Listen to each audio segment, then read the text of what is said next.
Rana ji door company आपके लिए लेकर आए हैं यूपीवीसी फोल्डिंग डोर, जो कि आप स्क्रीन में देख रहे हैं। ये वन साइड ओपन है, ड्राइंग रूम और टीवी लॉन्च के दरमियान में ये फोल्डिंग डोर इंस्टॉल हुआ है। पंजाब एम्प्लॉयज़ सोसाइटी लाहौर का ये ऑर्डर है जो हमने रिसेंटली कंप्लीट किया है। इसकी जो हाइट है वो 8 फुट है और इसके ऊपर आप देख सकते हैं कि एक अलग से छोटा सा बॉक्स तैयार किया गया है, जिसके अंदर शीट लगाई हुई है। ये तकरीबन 9 इंच का है और उसके नीचे 8 फुट का जो है मुकम्मल डोर है।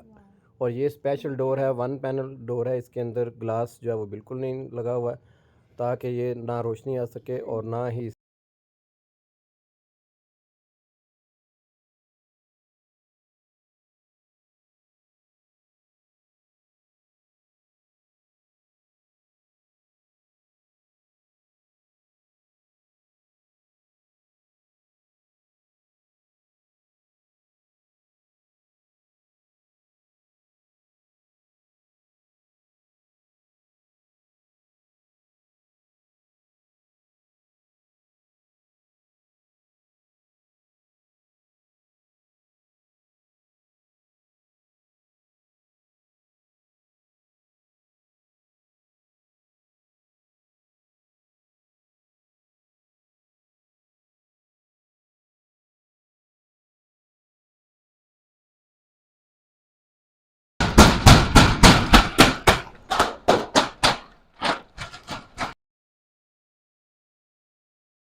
किचन की सेपरेशन करवानी हो, टीवी लॉन्च की, डाइनिंग रूम की, ड्राइंग रूम की पार्टीशन करवानी है, तो एक ही नाम याद रखें, राणा जी डोर्स कंपनी लाहौर।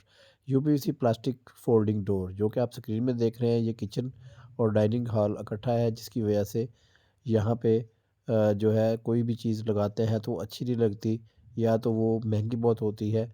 इसके मुकाबले में हम इसका सलूशन लेकर आए हैं, यूपीवीसी फोल्डिंग डोर। चाइना की इंपोर्ट है, वाटर प्रूफ है, लाइफ टाइम